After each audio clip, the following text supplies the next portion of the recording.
from my perspective, I don't see a lot of negative to this deal. Obviously, the things that, we think of when we're talking about Jaylen Warren, we know he's an explosive home run hitting type of back that also has high level receiving ability out the backfield. And we know that he can block, right? We've seen him pass block at a extremely high level, putting some of, some pretty significant names on their backside, man, when he's had to step up in there like that.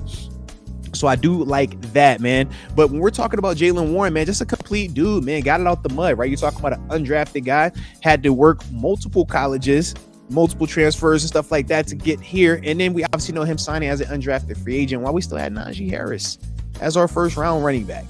And he still found ways to not just carve out a role. I mean, he was taking snaps from Najee at sometimes. It was plenty of times a lot of us came on the show and we talked about just the overall impact that Jaylen was having and why we thought, he should receive more opportunities. And we obviously understand where some of the limitations presented themselves in terms of why we had to roll some of that back at times, right? In terms of availability, because he did have some of that, and then obviously the ball security stuff, we say, hey, man, we want to make sure you keeping that ball where it needs to be.